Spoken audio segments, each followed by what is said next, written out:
This week we are beginning chapter 17. So it's the second in our section on perspectives. Last week we began really with sort of an introduction to this section. And now each week, with Rabbi Warren Goldstein's help, we're going to examine a different perspective that Shabbos gives us. So these are perspectives in terms of the way that we view the world, which we really sort of take with us from Shabbos. Shabbos helps us to inculcate within us, and then we take that with us to the rest of the week, and it's the lens through which we view the world. So page 83, we have a creator and he cares about us. You are my witnesses, says God. That's a pasuk in Yeshaya. Just as a witness is called to testify in court, the Midrash says we have a sacred duty to testify to the foundational truths of the world in the court of public opinion, and especially to ourselves, our families, and our communities. Which means that as Jewish people, our job, we could say, is to be God's witnesses in the world, to testify to the existence of Hashem in the world. And essentially, that's really the idea when we talk about an idea of a Kiddush Hashem, which means sanctifying Hashem's name. When a person looks at a Jewish person, the way that they behave and the actions that we do, then they realize that there is a creator of the world. Right? Some say that's a part of the reason that it's got us into trouble over the years, and some of the anti-Semitic acts are because we are the consciousness of the world, because they look at us and then they realize that there's a God, there's absolute morality, there's right, there's wrong, etc., and that type of thing. But the idea being that we are there we testify, our mere presence testifies about Hashem's presence, and in fact not just to other people, but we're also testifying to ourselves, our families, and our community. Almost like as an ongoing basis, the way we lead our lives testifies to there being Hashem in the world, a creator who continues to care about the way that we act.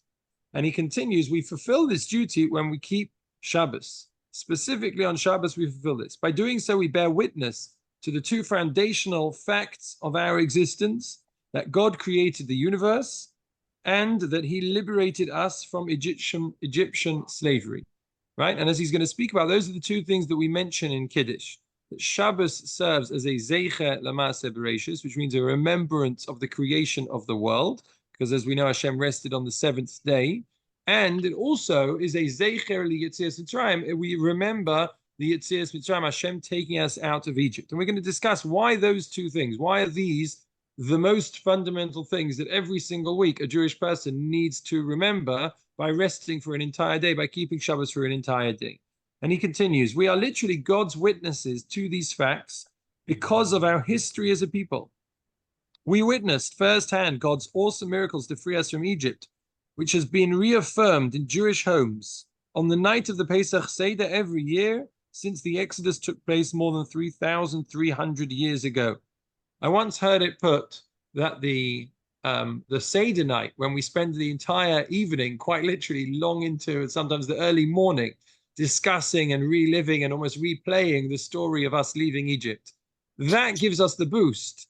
And then the rest of the year, every time that we have a Shabbos and that we say in our Kiddush that it's Zeicher L'Yetzias Mitzrayim, that we are remembering the Exodus, then what essentially we're doing is almost reminding ourselves of the way we felt on Seder night.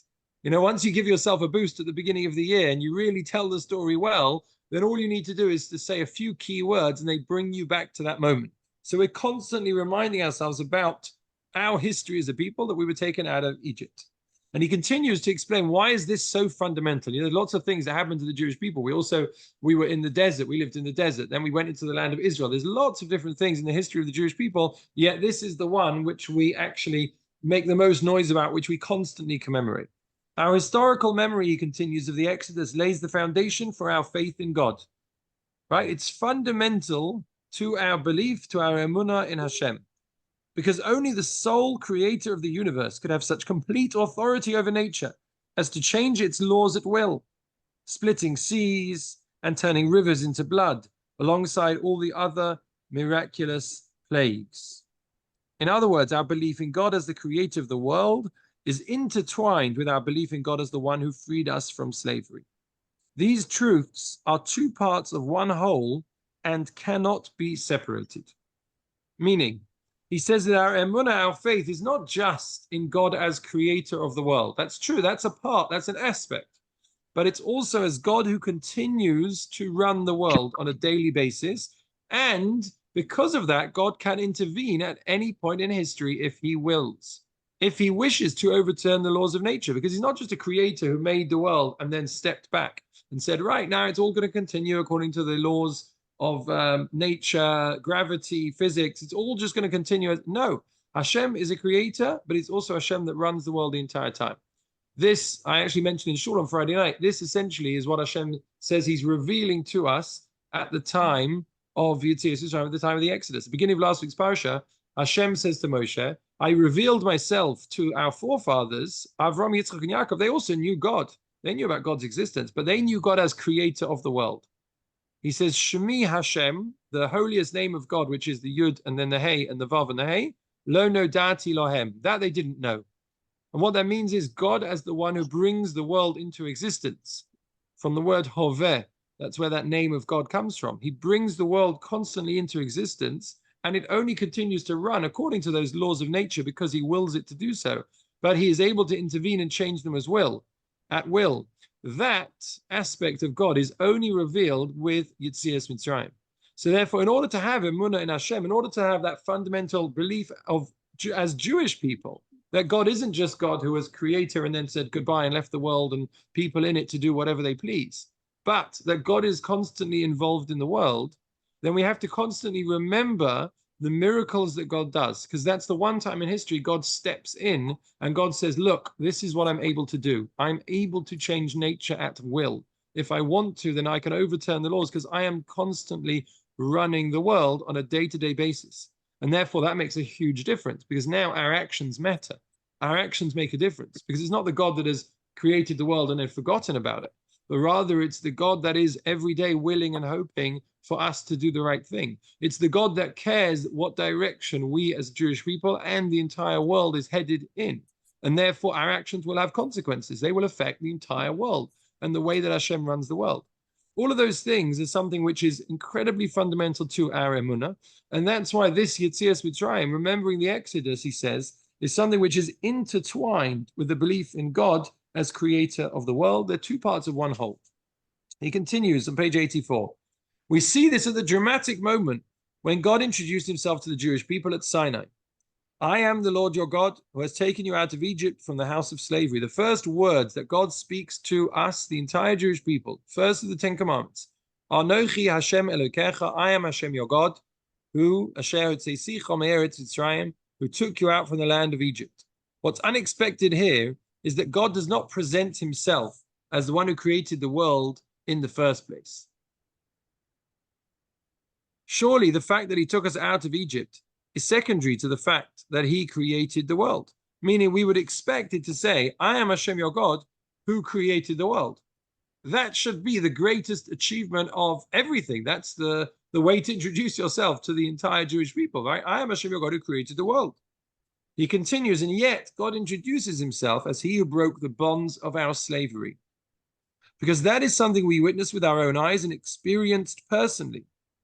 The generation that stood at Sinai had just weeks before witnessed the 10 plagues and the splitting of the sea, among other miracles, and they encountered God through those experiences. They sort of almost tangibly were able to see God's hand in the world. That generation relayed their dramatic experiences to the succeeding generation born in the desert, who in turn relayed it to the generation that succeeded them, and so on throughout Jewish history. Meaning it wasn't just I am God who is the creator of the world. That wouldn't have been sufficient. Rather, I am God who has just taken you out of slavery. You have seen for yourselves firsthand the way that I have intervened in nature, the way that I have caused the 10 plagues to happen. And therefore, that is what we have to pass on to all future generations. That this is a God who cares and it makes a difference to him. And that is a fundamental part of our emunah, of our faith. You know, Sfas Emes, the Gera Rebbe of the Hasidic Gera dynasty, he writes that we had the 10 sayings with which the world was created. If you look in the Chumash in Sefer Bereshis, you can identify 10 sayings, utterances through which God created the world. And he says, corresponding to those, you then have the 10 plagues.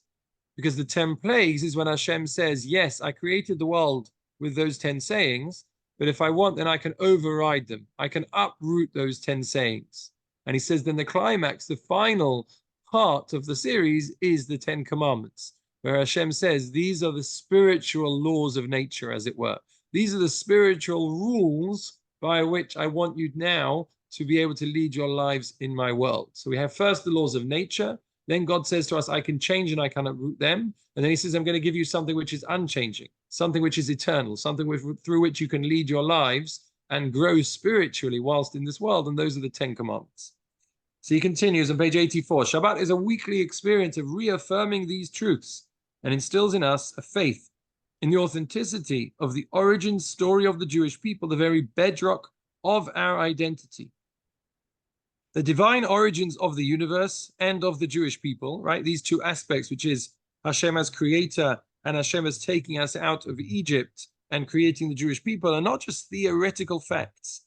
They shape how we live and determine our goals, priorities, and values. They give our lives meaning and purpose, right? As Jewish people, none of these things are just merely pieces of information, but rather they're things that we live by. As we said last week, we quoted V'chai Bohem, that we live according to these things. And he continues, this is reflected in the rousing ancient words of Kiddush, which we recite as we gather around our Shabbos tables. During Kiddush, we testify that God created the universe and that he freed us from Egypt. We declare our loyalty to these truths and to our sacred mission that flows from them. It's an interesting way of looking at it. But when we stand there and we make Kiddush at the beginning of Shabbos, and it's a key thing, by the way, I've spoken to people who at times they'll sit around and have a Friday night meal, which is a wonderful thing to do, and they'll make sure to light their Shabbat candles before Shabbos begins. But they don't know how to say Kiddush. And they told me that they haven't said Kiddush before. So I went through it with them and I taught them how to say Kiddush, because it's a key part of Shabbos, that at the beginning of Shabbos, as it comes in, which is when we sit down and we're about to say our meal, we say the Kiddush. And the Kiddush elevates our meal. The Kiddush brings in that Kedusha, the sanctity of Shabbos, into the meal that we're about to eat. And the way it does that is by testifying. It's quite literally, when you give Eidus, when you testify about something, then that brings that and brings it into reality. We'll act based upon that Eidus, based upon that testimony. So that's what we do. When we make Kiddush, then we bring those realities into our lives. We establish these truths, which is God as creator, and also God as the God that runs the world on a constant basis. In the 1800s, there was a rabbi called Rabbi Yaakov Ettlinger. He is known by the Sefer that he wrote, which was the Aruch Laner, it was called. And he was the rabbi in a town in Germany. He was the rabbi there for a long time. I believe it was 50 or 60 years. So he had some halachic responsa, many halachic responsa, where people would write questions to him, and then he would write down the reply and send them.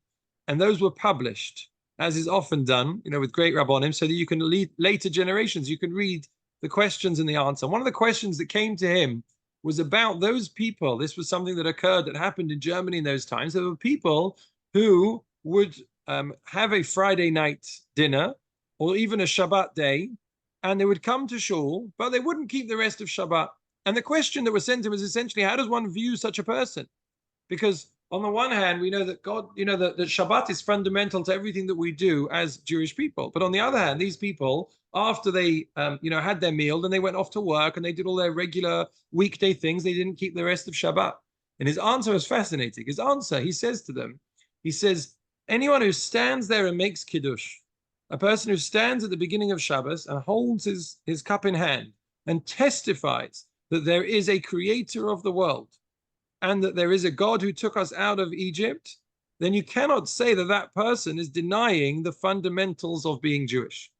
He certainly didn't agree with the fact that they didn't keep the entire Shabbat. But nevertheless, he said the very fact that a person stands there and testifies to that, which is a very powerful thing that we do when Shabbos comes in, that itself shows that that they're not denying any of the fundamentals of our faith as a Jewish person. And sometimes we don't realize when we say Kiddush that that's actually what we're doing, that's actually what we're testifying to. It's an important sort of reminder to have. And he continues, when we affirm that God created the world, we testify that the beauty and engineering brilliance of the universe is his work, and acknowledge that existence is not the product of a random accident of molecules colliding haphazardly. Rather, it is the purposeful creation of an awesome being beyond our comprehension. And when we testify that God freed us from Egypt, we affirm that God is deeply invested in human affairs, that he guides history, cares about us, and watches over us, and that he gave us a mission to live by. Those two facts are life-changing. They may seem simple because the Jewish people were used to hearing them, but they are life-changing. Because as he puts it, if we're here by accident, there is no purpose to the world. There is no purpose to our lives. It's all one big accident. When God created the world, it means it has a purpose. And number two, when we testify Hashem freed us from Egypt, that means he is invested and he cares, and our actions make a difference. Those two facts make a huge difference to the way that we view the entire world and everything that happens in our lives. As he ends off, when we keep Shabbos, we relay these testimonies to our children so that they too become God's witnesses. And so that one day they will relay them to their own children, as each succeeding generation is entrusted with these foundational truths. Just like that first generation did, Anochi Hashem Elokecha, I am Hashem your God who took you out of the land of Egypt. That they had themselves seen the hand of God and experienced that from Hashem. And they pass it on to their generation. So when we stand and we make Kiddush on Shabbos, and we testify to that perspective, that there's a creator of the world who's invested and cares about what we do, we are another link in that chain, and we pass that on. We continue to be witnesses and pass that on to the next generation, as well as to solidify that for ourselves as well. Well done. That is the end of chapter 17. We will move on to